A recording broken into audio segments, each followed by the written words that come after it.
Welcome back to another episode of Rock Boys Football. Sunday night, some breaking news heading out of Miami and Alabama as Kevin Steele leaving Miami to become the new defensive coordinator for Alabama and the Crimson Tide.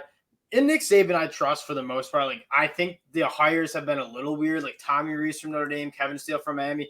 Both coaches coming from not necessarily like Notre Dame's offense wasn't great. Miami's defense certainly was not great in 2022. I trust Nick Saban. I want to focus on more of what Miami's doing. They have lost both their coordinators in the last couple of weeks, and Mario Cristobal is a coach that is heavily reliant on very good offense and defense coordinators. Mario Cristobal is an elite recruiter.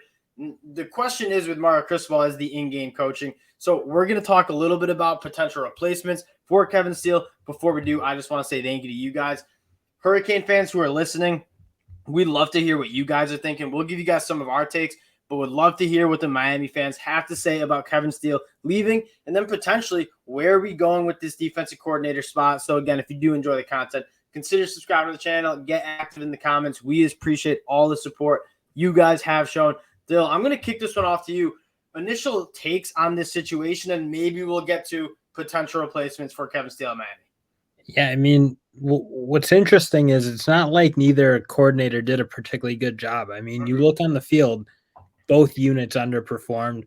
Yes. But also, when Mario came in, it was, we're going to be able to get the best coaches. We're going to shout. I mean, they were paying assistants much more than your typical even big programs. So I guess we all kind of thought he was bringing in the top guys, but the end of the day, neither of them produced. So I don't suspect it's a huge loss. I guess you could maybe think, well, is their recruiting's been the only bright spot in what's going on at Miami for the past little stretch. But in my opinion, Mario Cristobal is the driver of recruiting. Yes, these guys, no doubt, Gaddis and Steele and Ponce and some of these guys who have left, they can recruit, but at the end of the day, I don't suspect recruiting is going to fall off the map because the head guy is the premier recruiter. And that's Mario Cristobal is a premier recruiter, and Miami is one of the stronger players in NIL. I would be very surprised if Miami struggles any bit in recruiting, which is why I kind of referenced that Mario Cristobal should be thinking more about get a really, really smart and solid offense and defensive coordinator. That's where I think you see a lot of programs hire coordinators based on the recruiting chops, because I don't blame them. Part of more than half the battle at the college football level is bringing in the talent. So you want to surround yourself with good recruiters. Mario Cristobal, I don't think necessarily needs to follow that path because, again, NIL is very strong, and Mario Cristobal is arguably the best recruiting head coach in the game. So now we're looking at potential defensive coordinator replacements. We did a talk on Josh Gaddis and potential offensive coordinator replacements. So, again, go check that out if you're interested. We'll be focusing more on the defensive side of the ball. Dill, I actually when you look at this Miami team coming back and what they did in the 2023 class and in the 2023 transfer portal, this defense has a lot of guys that I'm excited about. Leonard Taylor being one. Jafari Harvey is a guy that I also think is a dog. They look to be having a really strong front seven. From a coordinator standpoint, who would you like to see Miami kind of make a run at? I mean, it feels like the premier guy right now is Jim Leonard. I mean, he's I don't get why he doesn't have a job totally. I guess the fit you could argue is a little strange because Wisconsin to Miami is probably as opposite of programs as exist in college football. But one thing is Jim Leonard gets pretty much every ounce of talent out of those Wisconsin Badger defenses that he could have gotten. And that's what you're looking at. What was wrong with Miami on both sides of the ball? Josh Gaddis and Kevin Steele both very much failed to get the best out of their players who are actually, I think, pretty good for the most part. There's something wrong with how the coaching and putting guys in the spots to shine. And that's what they got to be doing. And no one does it better than Jim Leonard, I don't think. Yeah, Jim Leonard would be. I mean, he's been one of the best defensive coordinators in the game for years up in Madison, Wisconsin. Yeah, that would be a weird fit, but Miami's shown that they can go out and get, you can go look at a defensive coordinator one of some of the really elite defensive coordinators. You look at Iowa State and what they've done with their defense. You can go and poach defensive coordinators from other programs. Miami just poached Josh Gaddis from Michigan last year. They are willing to shell out money. I think the potential is massive. They can get pretty much anyone who you want. One guy that sticks out to me, and I think this would be a really intriguing hire if you're looking at a young up-and-coming coach, Glenn Schumann, co-defensive coordinator at Georgia, also coaches the linebackers. He is an elite recruiter, but he's also a guy that's been under Kirby Smart. He's been under Dan Lanning. He's been under some of the best defensive minds in college football. I would love to see him come down to Miami, continue that recruiting, but also build just an elite defense that flies around the football field. Yeah, and that's what they need to do. They need to get somebody who can coach defense. In my opinion, I think I'd want a little more experience, like maybe a D coordinator who's been running their show for a little while. Yeah. I mean, even you look in the Big Ten West, I feel like there's a chance to go shopping for defensive coordinators. You got guys at like a Parker from Phil Parker from Iowa. I mean, a guy who's been there for like almost 10 years now, and he's been really good. It's just there's a cap at Iowa because they can't score. And then so he's a guy who I feel like you could maybe lure away. He's only making about $500,000-$600,000, and that's a guy you could attack. Like, could you go after a guy from Minnesota? Joe Rossi from Minnesota, I think, would be an elite hire. These like Big Ten West schools that, if you're a defensive coordinator, I almost don't get why you wouldn't want to go somewhere else, because you're doing a really good job, but you get no recognition because the teams are no good because they just can't score.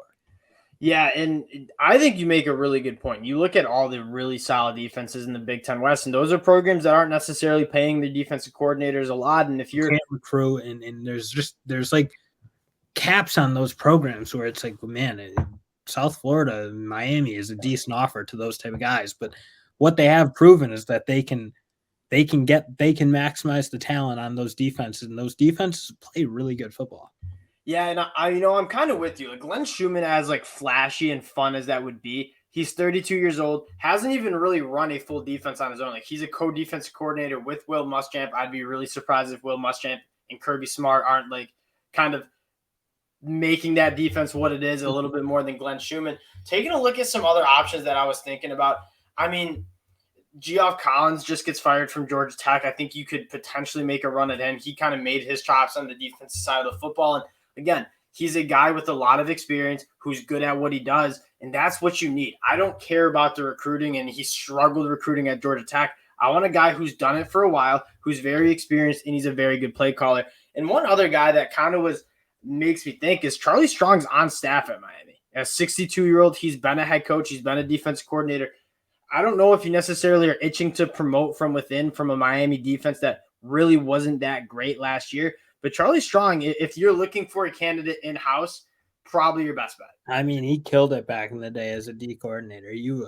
When he went to Texas, he was one of the hottest names in college football. So I guess I don't mind it. I think they should be going out and looking for someone outside the building just because of something was broken. And I would think if Charlie Strong was there was a shot he could have kind of fixed it or at least asserted himself in a more preeminent role. But I don't know. I think I'd almost want to just look again at those Big Ten West schools and see if you can just go hunting for someone who can coach a defense and who's been doing it for a long time. And that there's a couple of guys residing out there that we mentioned. Looking at another coach, and this will probably be the last one that I offer up, that's done a really good job turning around a defense that wasn't that great.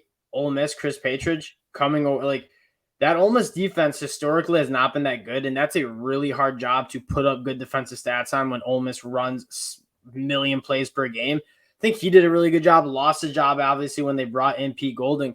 That would be a nice hire, a guy who's recruited in the SEC, who's familiar with the region. That's one thing that you'd be a little concerned with.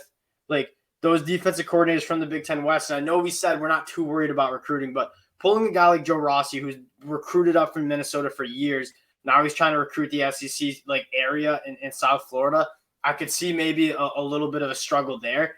But again, from a defense, we don't start seeing some guys leave Miami and or decommit or anything, and now they've lost both their coordinators. It's like, well, are the coordinators really doing anything, or is it Cristobal and his recruiting method and NIL and all the other attractions? I mean, Miami is still Miami. Like, guys want to go play there. It's certainly a fun place to be. So I don't know. I think you got to get somebody you can coach, because at the end of the day, Cristobal doesn't want to be a hands-on control either side of the ball. So He's not a Ryan Day. He's not a Nick Saban. Like Nick Saban wants control of defense. Ryan Day, he wants control of offense. And there's no autonomy, if you will, for the coordinators in that room. I think Cristobal wants guys who kind of want to be left alone and can manage, like a Jim Knowles type hire, a guy who had been calling a defense pretty much on his own for forever at Oklahoma State and proved that he could do a really good job even against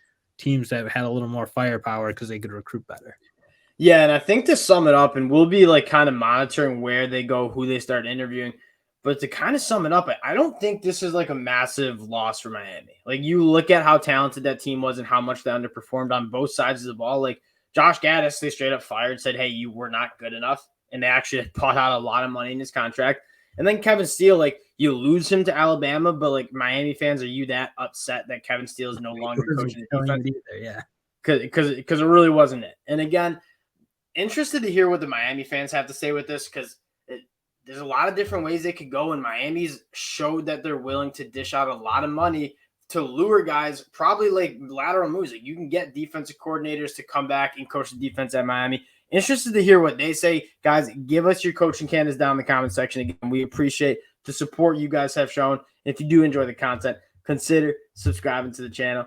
We'll talk to y'all later. Peace.